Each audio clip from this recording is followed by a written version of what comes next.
Bonjour à tous, aujourd'hui on se retrouve pour un point lecture du mois de mai. Donc j'ai participé au mois de la fantaisie et puis pour entrecouper un petit peu mes lectures, mon challenge, je me suis fait de petites lectures, voilà, du contemporain, du graphique, voilà, du classique, etc., etc. Donc je me suis dit que j'allais séparer les deux bilans lecture et donc celui-là c'est celui qui n'a rien à voir avec le mois de la fantaisie pour le coup. Voilà, donc j'ai lu 3 petits romans. Pour moi c'est des petits contes entre guillemets parce que c'est des petites... c'est des petits romans légers, assez profonds aussi qui entraînent la réflexion. Et j'ai trouvé ça hyper sympa, donc voilà, j'ai lu donc ce mois-ci La mécanique du cœur de Mathias Malzieu. J'ai trouvé ça hyper sympa, hyper frais, hyper beau et poétique et voilà, j'ai passé un excellent moment. C'est très court, c'est même pas 200 pages et pour le coup voilà, ça m'allait très bien pour couper les gros pavés de fantaisie. Oui, parce que la fantaisie c'est des gros morceaux. Donc voilà, pour le premier, je le recommande pas à tout le monde. D'ailleurs, comme les 3 que je vais vous présenter, je les recommande pas à tout le monde parce que je pense que soit ça passe, soit ça casse. Pas tout le monde apprécie ce genre de petits romans, je dirais un petit peu philosophiques. Mais pour le coup, moi j'ai beaucoup aimé. Ensuite, j'ai lu Le Vieux qui lisait des romans d'amour de Luis Sepulveda. Ouais. J'ai beaucoup aimé là aussi, donc pareil, un roman assez léger, très philosophique. J'ai beaucoup voyagé avec ce bouquin et voilà. Si vous ne le connaissez pas, je vous le recommande. Après, c'est pareil, je pense que ça ne plaira pas à tout le monde ce genre de lecture. Mais moi, j'ai passé un très bon moment. Et là encore, c'est un tout petit roman qui fait même pas 150 pages, donc ça se lit très. Pour terminer, un roman d'Éric Emmanuel Schmitt, Le sumo qui ne pouvait pas grossir. Il me semble qu'il fait partie de sa saga Le cycle de l'invisible, si je dis pas de bêtises.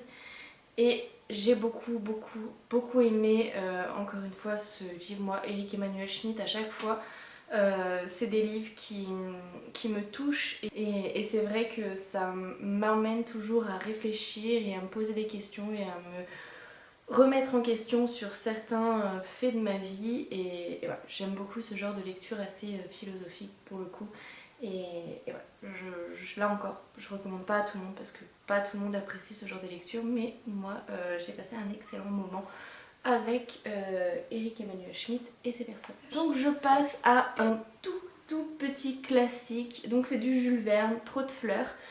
C'est paru aux éditions, je ne sais même pas quoi, les éditions du Sonneur. C'est un tout petit livre qui fait même pas 50 pages. J'ai beaucoup aimé, c'est très léger. En gros, c'est Jules Verne qui se retrouve obligé de parler de fleurs alors qu'il n'y connaît absolument rien. Et dans ce petit bouquin, il va nous expliquer dans quelle galère il s'est retrouvé quand il va devoir prononcer un discours pour la société d'horticulture. Donc voilà, si vous aimez Jules Verne, si vous ne connaissez pas, allez-y foncez, vous allez passer un très bon moment. Je continue et je passe à mes lectures graphiques. Ce mois-ci, j'ai lu Atelier des sorciers, le tome 2. J'aime beaucoup cette série de mangas, vous le savez, je vous l'ai déjà dit.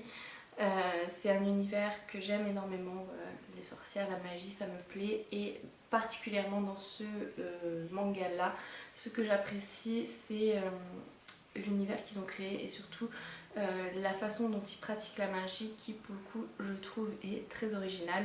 Donc moi ça me plaît et voilà, je vous montre un peu les graphiques mais...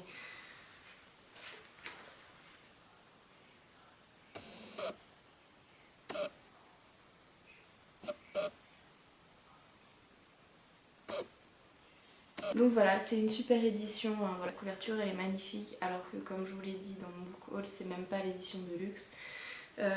Il est très beau dans une bibliothèque, il fait très classe. Voilà. J'adore cette petite série de manga et je pense me procurer le 3e assez rapidement. Ensuite, toujours dans l'univers manga, j'ai lu le tome 1 que je vous ai montré dans une vidéo précédente et puis j'ai enchaîné avec le tome 2 et le tome 3 de The Promised Neverland. Donc je vous disais que le tome 1 était une bonne introduction pour une série voilà, de manga. Voilà, je vous le confirme, le tome 1 est une excellente introduction et la série va juste être extraordinaire. Je fais partie des gens qui adorent. J'ai pas vu d'avis négatifs sur cette série de manga, je sais pas, peut-être qu'il y en a, sûrement d'ailleurs. Mais voilà, pour le coup, je vais pas être très originale parce que je vous les recommande aussi. On va suivre 3 jeunes gens. Emma, Norman et Ray, si je dis pas de bêtises, oui, qui vont découvrir ce qu'ils n'auraient jamais dû découvrir, c'est-à-dire la réalité sur leurs conditions de vie et le destin qui les attend. Et en fait, ils vont tout faire pour essayer d'échapper à ce destin et d'emmener avec eux tous les enfants qui vivent dans l'orphelinat.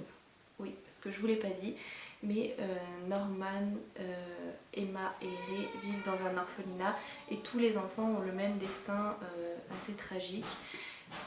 À la base, ils ne sont pas au courant de ce qui les attend, mais ces 3 enfants qui sont un petit peu plus intelligents que les autres vont être un petit peu trop curieux et réussir à découvrir le secret de l'orphelinat.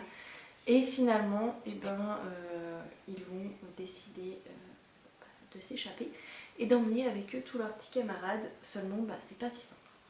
Et voilà, dans ces 3 tomes, on parle de l'avancée de leur projet et de comment ils le mettent en œuvre, mais voilà, c'est pas aussi simple que ça et je trouve une très très bonne série manga, je la recommande et moi j'ai hâte de poursuivre parce que voilà, il me semble qu'il y a 8 tomes, 7-8 tomes, je sais plus. Et voilà, j'ai hâte de savoir la suite. Ensuite, ma bande dessinée du mois, donc c'est le journal d'Anne Frank, donc la version illustrée d'Ari Folman et de David Polonsky, paru aux éditions Kalman Levy. J'ai beaucoup aimé cette lecture. Je fais partie de ceux qui ne connaissaient pas jusque-là le journal d'Anne Frank. Je pense que je vais me procurer la version papier non illustrée pour pouvoir comparer et être sûre d'avoir toutes les informations dans celui-ci. Donc pour ceux qui ne le savent pas, Anne Frank est une petite fille juive et avec toute sa famille et une autre famille, elle s'est cachée dans des pièces de l'entreprise où travaillait son père pour échapper aux rafles et donc du destin tragique qui attendait les juifs de l'époque. Seulement voilà, à quelques mois de la fin de ces horreurs, Anne Frank et sa famille et puis l'autre famille qui vivait avec eux se sont fait arrêter. J'ai trouvé ce journal extrêmement touchant, extrêmement beau parce que voilà, ça parle à la fois des problèmes banals d'une jeune fille qui traverse l'adolescence, qui se cherche, voilà, ses premiers amours, les tensions de l'adolescence, les conflits familiaux, etc. etc. Et elle vit tout ça à huis clos en fait, enfermée dans quelques pièces avec sa famille, une autre famille, un autre monsieur. Enfin voilà, je suis en train de vous raconter toute l'histoire, mais j'imagine que le journal d'Anne Frank, tout le monde le lit. Et puis même si vous l'avez pas lu, même si je vous spoil absolument toute l'histoire, allez-y parce que c'est vraiment un livre qui mérite d'être lu. Et puis là, la version graphique, elle est vraiment accessible à tous. Je pense que dès l'adolescence, vous pouvez y aller. Évidemment que j'ai versé ma larme lors de la lecture de ce bouquin, mais il faut le lire simplement pour ne pas oublier que des personnes ont vécu cette horreur et on doit se souvenir de ce genre de choses pour ne pas refaire les mêmes erreurs. Donc c'est ce qu'on appelle le devoir de mémoire et donc voilà, un autre livre qu'il faut absolument mettre dans sa bibliothèque, que ce soit sous cette forme-là ou sous la forme traditionnelle de roman.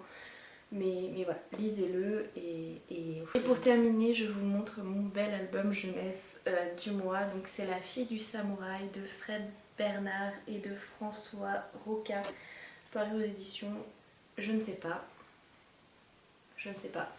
Donc là encore c'est un très très beau conte. J'ai voyagé ce mois-ci avec mes lectures et j'ai beaucoup aimé. Je l'ai trouvé d'occasion et honnêtement j'ai foncé quand j'ai vu les graphismes.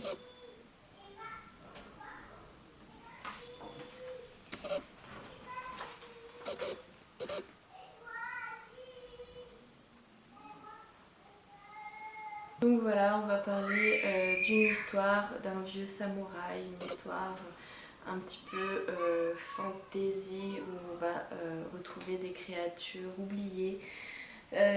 J'ai vraiment adoré cette histoire. Elle est très belle, extrêmement touchante. Si vous ne connaissez pas, allez-y. Il y a de l'amour, il y a du combat, il y a du voyage, il y a des secrets. Honnêtement, il a tout pour plaire. Il est magnifique. Je vous ai montré les planches, il est juste extraordinairement beau. Et l'histoire est vachement belle aussi. Donc si vous ne connaissez pas, moi je vous le recommande. Donc voilà, c'est tout pour cette vidéo. J'ai vraiment hâte de pouvoir aller ranger tous mes livres parce que j'en entasse de partout. À chaque fois que je vous prépare une vidéo, à chaque fois que je lis un livre, je me dis ça il faut que je vous le présente. Donc je le mets là. Ça il faut que je vous fasse un book haul, donc je le mets là. Au final j'ai des piles de livres. Au final j'ai des piles de livres de partout. Donc là voilà, je vais pouvoir en ranger une et voilà, ça me fait plaisir. Donc j'espère que cette vidéo vous a plu. En tout cas je suis très curieuse et j'ai envie de savoir ce que vous avez lu ce mois-ci, si vous avez lu uniquement de la fantasy ou si voilà vous avez lu d'autres choses. Bah oui, moi j'ai fait des entorses à la règle.